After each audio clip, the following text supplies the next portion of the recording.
2016 नंतर ठाणे महानगरपालिकेत रुजू झालेल्या कर्मचाऱ्यांसाठी एक आनंदाची बातमी आहे। त्यांच्या खात्यात 7व्या वेतन आयोगाच्या फरकाचा दुसरा हप्ता जमा झाला असून ही रक्कम 1 ते 2 लाखांपर्यंत आहे। आमदार संजय केळकर यांच्या विशेष प्रयत्नांमुळे हे शक्य झाले असल्याची माहिती मिळत आहे। गेल्या काही काळांपासून अनेक कर्मचारी या फरकाची वाट पाहत होते, ज्यामुळे त्यांना आर्थिक अडचणींचा सामना करावा लागत होता। या समस्येवर तोडगा काढण्यासाठी कर्मचाऱ्यांनी आमदार संजय केळकर यांच्याकडे मागणी केली होती। केळकर यांनी तत्काळ लक्ष देत संबंधित विभागाकडून पाठपुरावा केला। त्यांच्या या अथक प्रयत्नामुळेच हा महत्त्वाचा निर्णय घेण्यात आला आणि कर्मचाऱ्यांच्या खात्यात दुसरा हप्ता जमा झाला। याबाबत सर्व कर्मचाऱ्यांनी आमदार संजय केळकर यांचे जाहीर आभार मानले असून कामगार मित्र आणि कर्मचारी हृदय सम्राट अशा शब्दात त्यांच्या कार्याचे कौतुक केले आहे। या योगदानामुळे कर्मचाऱ्यांच्या अडचणी दूर होण्यास मोठी मदत होणार आहे। आज या ठिकाणी ठाणे महापालिकेमधले कंत्राटी कामगार हे हजारोच्या संख्येने या ठिकाणी जमलेले आहेत। ही मंडळी 5-5, 10-10, 15-15 वर्ष काम करते आहे, परंतु ज्यांच्या कॉन्ट्रॅक्ट खाली ही मंडळी काम करते त्यांच्याकडनंही त्यांना अन्याय होतो आणि महापालिकेकडनं देखील त्यांच्यावर अन्याय होतो आणि त्याच्यामुळे संतप्त होऊन त्रासून या ठिकाणी ही मंडळी या ठिकाणी जमले। एक कामगार मित्र म्हणून मी यांच्यामध्ये आलो। आज यांच्या ज्या मागण्या आहेत या मागण्या काही तर त्यांच्या हक्काच्या आहेत की त्यांना वैद्यकीय विमा काढला पाहिजे, त्यांचा विमा असला पाहिजे, तो विमा नाही। त्यांना रजेची तरतूद असली पाहिजे, ती नाही। मिनिमम वेजेस नाही, म्हणजे ही काय मुघलशाही आहे काय? आणि त्याच्यामुळे त्यांना न्याय मिळाला पाहिजे।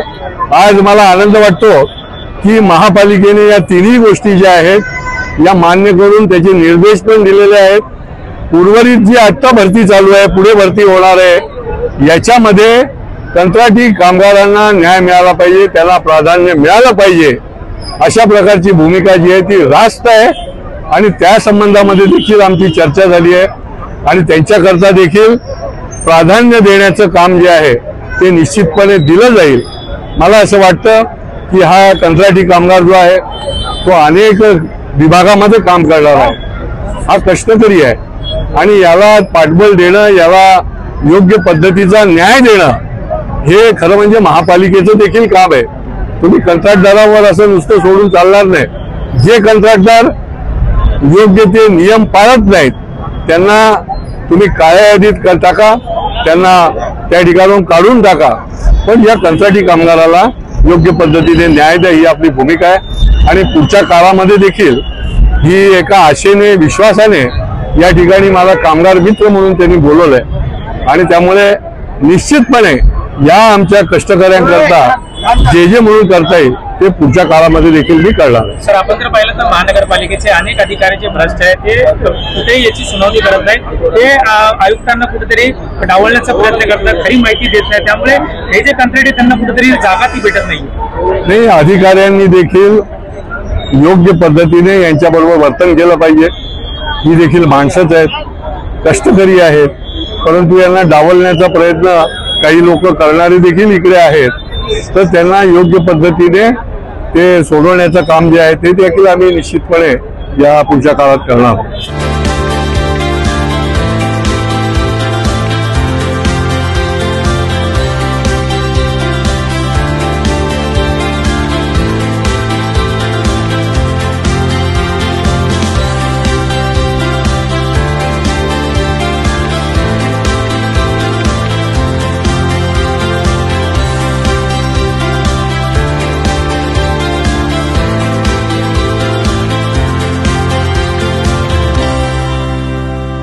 रस्त्यावरील श्वानांसाठी आज ठाण्यात प्राणीप्रेमींचा आवाज बुलंद करण्यात आला।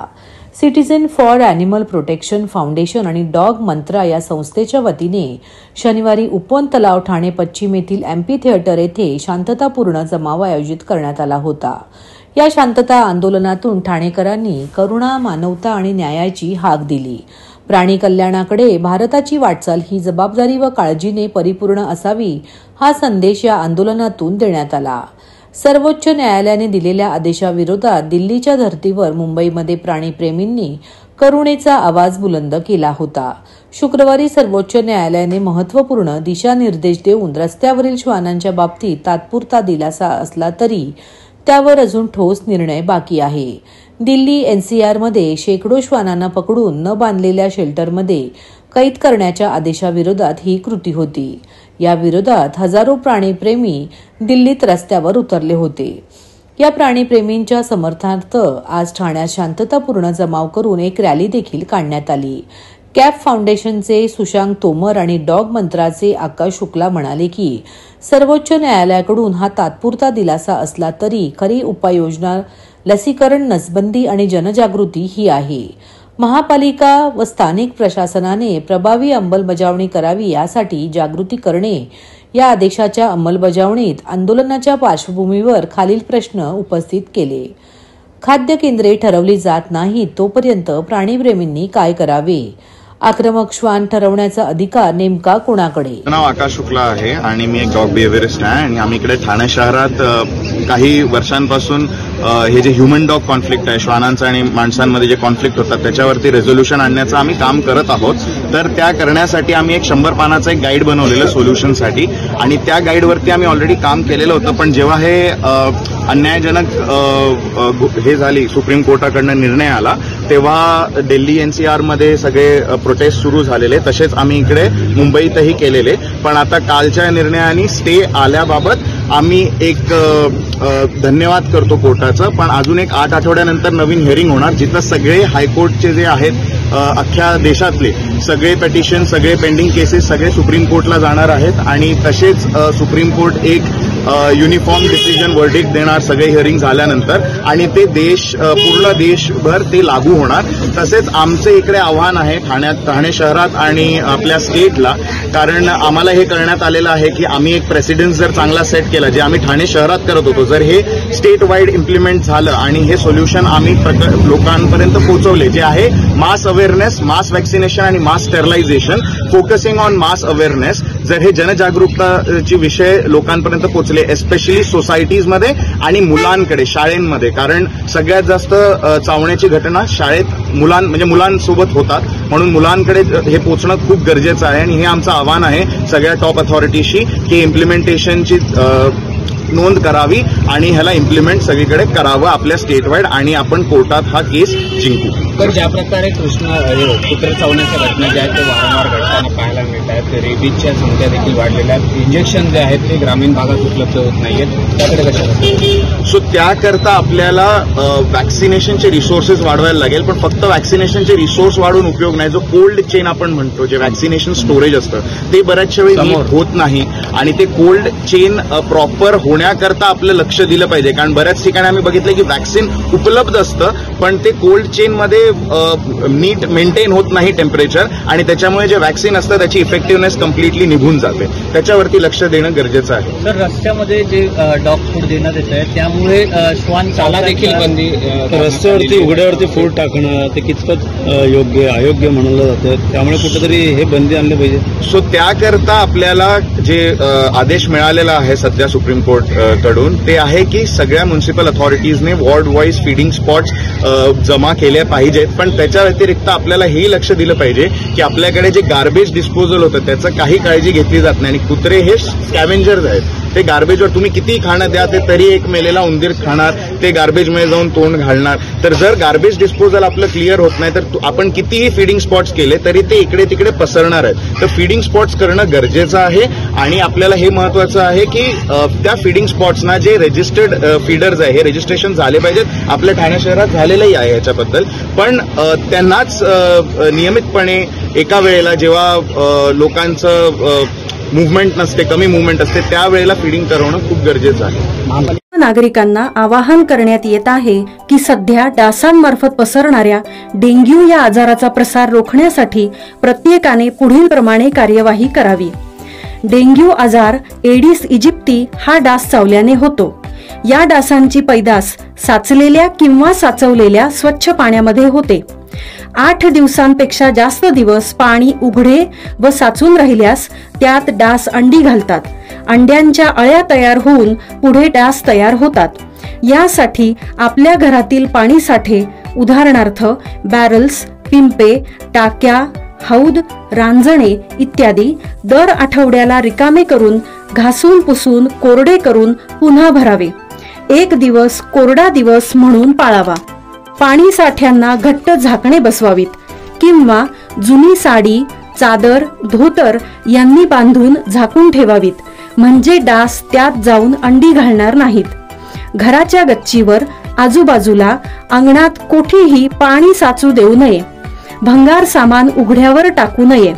उदाहरणार्थ टायर्स, प्लास्टिक सामान, कुंड्या, टाकाऊ वस्तू इत्यादी. अशा सामानात पावसाचे पाणी साठून त्यात डेंग्यूच्या डासांची पैदास होते. घरातील कूलर्स, फ्रीजच्या पाठीमागील ट्रे हे देखील वेळोवेळी कोरडे करावेत. लक्षात ठेवा, नुसत्या फवारणीने डास घनता कमी होत नाही, तर त्यासाठी डास पैदास ठिकाणे नष्ट करणे ही आपल्या सर्वांची जबाबदारी आहे. कोणताही ताप अंगावर न काढता जवळच्या शासकीय रुग्णालयात मोफत औषधोपचार घ्या. अशा प्रकारे नागरिकांनी सहकार्य केल्यास डेंग्यूचा प्रसार रोखणे सहज शक्य आहे. भारतीय जनता पार्टी ठाणे शहर, जिल्हा आणि विश्वास सामाजिक संस्था यांच्या वतीने राज्यस्तरीय भव्य मंगळागौर स्पर्धेचे आयोजन आज ठाण्यात करण्यात आले होते. ठाण्यातील राम गणेश गडकरी रंगायतन नाट्यगृहामध्ये हा कार्यक्रम आयोजित करण्यात आला होता. या कार्यक्रमाचे उद्घाटन जनसेवक आमदार संजय केळकर यांच्या उपस्थितीमध्ये व शुभहस्ते करण्यात आले. या उपक्रमाचे हे यंदाचे 3रे वर्ष आहे. या उपक्रमामध्ये राज्यातील विविध भागांतील मंगळागौरीचे संघ सहभागी झाले होते. विविध प्रकारचे सामाजिक संदेश देखील या स्पर्धेच्या माध्यमातून मंगळागौरीच्या गटांनी दिले आहेत. माजी नगरसेवक संजय वागुले आणि ऋषाली वागुले यांच्या मार्गदर्शनाखाली हा कार्यक्रम आयोजित करण्यात आला होता. उपक्रमाच्या माध्यमातून महिलांना एक व्यासपीठ उपलब्ध करून दिले जात असून महिला देखील आवर्जून आपली कलाकृती या ठिकाणी सादर करतात. एकूण 32 संघ यामध्ये सहभागी झाले होते. विजेत्या संघांना आकर्षक बक्षिसे दिली जाणार असल्याची माहिती आयोजिका महिला मोर्चा नौपाडा मंडळ अध्यक्षा ऋषाली वाघुले आणि भारतीय जनता पक्ष ठाणे जिल्हा माजी अध्यक्ष व ज्येष्ठ माजी नगरसेवक संजय वाघुले यांनी दिली. या मंगळागौर स्पर्धेत विजेत्या संघाला 31,000, 21,000, 11,000 आणि 5,000 रुपयांचे रोख पारितोषिक देण्यात आले. या प्रसंगी भाजप महिला मोर्चाचे सर्व पदाधिकारी, कार्यकर्ते, ठाणे शहरातील मान्यवर बंधू भगिनी मोठ्या संख्येने उपस्थित होते. या कार्यक्रम प्रसंगी सहकार्य करणाऱ्या सर्वांचे ऋषाली वाघुले व संजय वाघुले यांनी आभार मानले. आज विश्वास सामाजिक संस्था जे आमचे सहकारी ज्येष्ठ नगरसेवक संजय वाघुले, ऋषालीताई या सगळ्यांच्या माध्यमातून ही संस्था अनेक वर्ष कार्यरत आहे. त्यांच्यातर्फे स्पर्धा घेतली आहे. मंगळागौरीचा कार्यक्रम तर केला जातो, पण त्याच्या स्पर्धा घेतलेल्या आहेत. हा एक अभिनव उपक्रम आहे आणि या उपक्रमाच्या माध्यमातून आपली परंपरा आहे, आपली संस्कृती तर जोपासली जाते, पण महिलांमध्ये मंगळागौरीचा खेळ जो आहे हा अत्यंत त्याला आवडीचा असा खेळ आहे आणि निरनिराळ्या भागामधनं, निरनिराळ्या जिल्ह्यामधनं इथे सहभागी झालेले आहेत. वर्षानुवर्ष अनेक उपक्रमाच्या माध्यमातून आमची ही विश्वास सामाजिक संस्थेची सर्व मंडळी ही हे संस्कृतीचं जतन करते. याच्यातूनच संस्कार होतो आणि त्याचा लाभ जो आहे तो खूप स्पर्धक या ठिकाणी आले, दिवसभर चालणार आहे. आणि त्यामुळे मी विश्वास सहकारी सामाजिक संस्थेचं पण अभिनंदन करीन आणि तमाम आमच्या लाडक्या बहिणींना देखील या मंगळागौरीच्या निमित्ताने देखील खूप शुभेच्छा देतो. दरवर्षीप्रमाणे विश्वास सामाजिक संस्था व भारतीय जनता पार्टी यांच्या संयुक्त विद्यमाने श्रावण महिन्यामधील मंगळागौरी कार्यक्रमाचं आयोजन दरवर्षी आम्ही करतो. यंदाचं हे 3रं वर्ष आहे आणि एकूण ठाणे जिल्ह्यातनं आणि रायगड जिल्ह्यातनं असे मिळून 32 या गट मंगळागौरीचे या ठिकाणी मंगळागौर सादर करायला आलेले आहेत. अनेक मंगळागौर करणाऱ्या महिलांना एक चांगलं व्यासपीठ विश्वास सामाजिक संस्थेच्या वतीने दरवर्षी आम्ही देतो. 32 गट सकाळी 11 वाजता कार्यक्रम चालू झालेला आहे. प्रत्येकाला 15 मिनिटं दिली जातात आणि चांगलं प्रात्यक्षिक मंगळागौरीचं ठाणेकरांना बघायला या ठिकाणी भेटतंय. विश्वास सामाजिक संस्था गेली अनेक वर्ष नवरात्रामध्ये महामोंडला आयोजित करते. यंदाचं महामोंडलाचं 21वं वर्ष आहे आणि मंगळागौरीचं तिसरं वर्ष आहे आणि या ठिकाणी महिलांना उत्तेजन देण्यासाठी विश्वास सामाजिक संस्था अनेक उपक्रम राबवत असते. त्यामधील मंगळागौर याचं यंदाचं तिसरं वर्ष आहे.